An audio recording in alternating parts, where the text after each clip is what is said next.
ओम नमः शिवाय। नमस्कार दोस्तों, स्वागत है आप सभी का आपके अपने यूट्यूब चैनल खुशहाल ज़िंदगी में। दोस्तों, शुक्रवार का दिन माता लक्ष्मी का दिन होता है। शुक्रवार को आप हो सकता है कोई अन्य पूजा करते हो, जैसे आप माँ वैभव लक्ष्मी की पूजा करते हो या कोई अन्य मंत्र जाप इत्यादि करते हो, जिससे माता लक्ष्मी प्रसन्न होकर हमारे घर आए। लेकिन आज मैं कुछ ऐसी बातें आपके साथ शेयर करने वाली हूँ जिसमें कि आपको ना तो बहुत ज़्यादा मेहनत करना है, ना कोई मंत्र जपना है। इसके बाद भी जो मैं आपको नियम बताने वाली हूँ, उससे आपकी जो धन संबंधित समस्या है वह 100% समाप्त हो जाएंगी। यदि आपको पर्याप्त धन की प्राप्ति नहीं हो रही है, किसी ने आपका धन ले लिया है, वापस नहीं कर रहा है, या फिर आपके धन में बरकत नहीं होती है, कहने का मतलब है कि धन से संबंधित जो भी आपकी समस्याएं हैं, इन सभी समस्याओं के समाप्ति के लिए आपको ये कार्य शुक्रवार के दिन अवश्य करने चाहिए। इससे माता लक्ष्मी प्रसन्न होती है और घर में स्थायी रूप से माता लक्ष्मी का वास होता है। इन नियमों का पालन आपको किसी भी महीने के शुक्ल पक्ष की शुक्रवार से आरंभ करना है और आप विश्वास मानिए कि लक्ष्मी इतनी आएंगी, इतने धन की प्राप्ति होगी आपको कि आप निहाल हो जाएंगे। आप स्वयं अनुभव करेंगे कि आपका जीवन बदल गया है मात्र इन उपायों को करके। तो चलिए जानते हैं।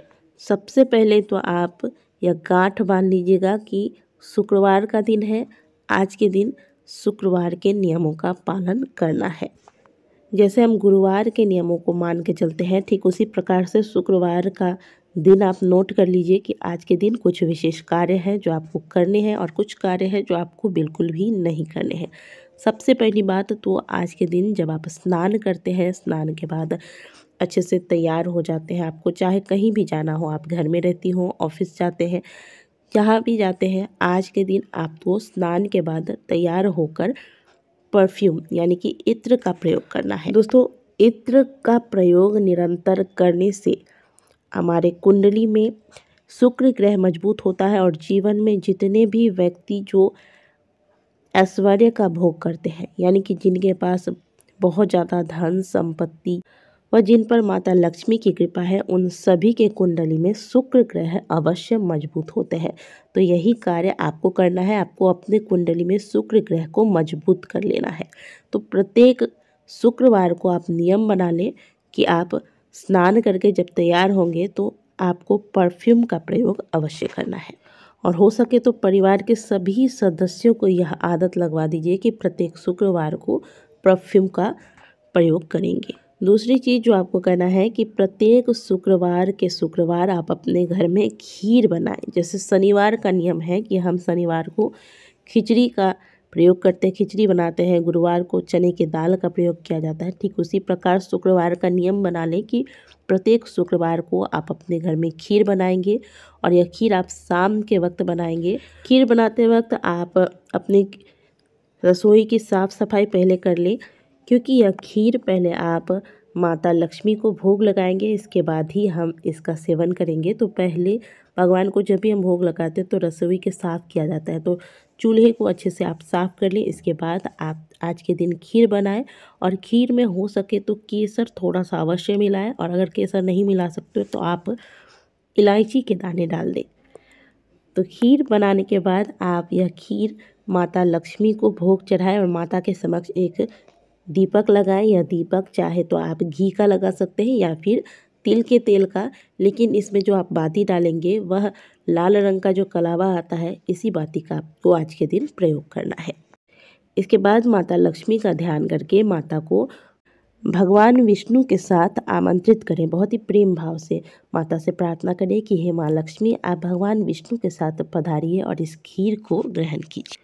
इसके बाद जब आप अच्छे से दिया बाती वगैरह कर लेते हैं, खीर चढ़ाने के बाद थोड़ी देर जब हो जाए फिर इस खीर को उठाइए। इससे पहले आप हाथ में थोड़ा सा जल लीजिए। जल खीर के पात्र के चारों ओर से 3 बार या 5 बार घुमाकर जल छोड़कर फिर इस खीर के पात्र को उठाएं। बाकी और भी खीर अगर आपने बना के रखे हैं जो पतीले में बच गए हैं, उसमें इस प्रसाद को मिलाकर पूरा परिवार मिलकर इस प्रसाद को प्रेम पूर्वक ग्रहण करें। अगली बात, तो शुक्रवार के दिन जब भी आप घर से बाहर जाएं और वापस आ रहे हो तो आप घर में कुछ न कुछ सफ़ेद चीज़, मीठी चीज़ अवश्य लेकर आइए। हो सके तो अगर मान लीजिए आपके घर में शक्कर ख़त्म हो गया है तो शक्कर ले आइए, थोड़ा सा चॉकलेट ले लीजिए, कोई कैंडी ले लीजिए, लेकिन घर में खाली हाथ नहीं आते हैं। शुक्रवार के दिन जब भी आप वापस बाहर से घर में आ रहे होते हैं तो कुछ न कुछ मीठी चीज़ और हो सके तो सफ़ेद चीज़ अवश्य आप घर में लेकर आएँ। तो मात्र इन नियमों को आप अपने जीवन में जब अपनाते हैं शुक्रवार के दिन, तो इससे आपकी कुंडली में शुक्र ग्रह मजबूत होता है, और शुक्र ग्रह जब व्यक्ति का बलवान होता है तो व्यक्ति पर माता लक्ष्मी की कृपा स्वतः होती है। उसके घर में अन्न धन की कभी कमी नहीं होती। शुक्र ग्रह जिनके मजबूत होते हैं वह अपार ऐश्वर्य को प्राप्त करता है। एक और चीज़ ध्यान रखिएगा, शुक्रवार के दिन जो महिलाएं हैं वह आज के दिन लाल रंग के वस्त्र धारण करें, और जो वस्त्र आप धारण करेंगे इसमें ध्यान रखिएगा कि यह कटे हुए, फटे हुए या फिर मुड़े हुए, बहुत ज़्यादा मुड़े हुए ना हो। इस बात का ध्यान रखिएगा। अगर बहुत ज़्यादा मुड़े हुए हैं तो इसे प्रेस करके आप ठीक कर लीजिए और फिर इसके बाद इस वस्त्र को धारण कीजिए। लाल नहीं हो सकता तो आप गुलाबी या हरे रंग के वस्त्र भी धारण कर सकते हैं। इन नियमों को आप मकर संक्रांति के बाद जो भी शुक्रवार आता है शुक्ल पक्ष में, उस शुक्ल पक्ष से आरंभ कर दिए। अगर आप मकर संक्रांति के बाद वाले शुक्रवार से आरंभ नहीं कर सकते तो आप किसी भी महीने के शुक्ल पक्ष के शुक्रवार से इन उपायों को कर सकते हैं। तो दोस्तों, आशा करते हैं कि शुक्रवार के बताए गए इन नियमों को अपनाकर आप अपने जीवन में माता लक्ष्मी की कृपा प्राप्त करेंगे। वीडियो अगर अच्छी लगी है तो वीडियो को लाइक कीजिएगा, कमेंट बॉक्स में हर हर महादेव अवश्य लिखिएगा। मिलते हैं आपसे अगली वीडियो में, तब तक के लिए ओम नमः शिवाय, हर हर महादेव।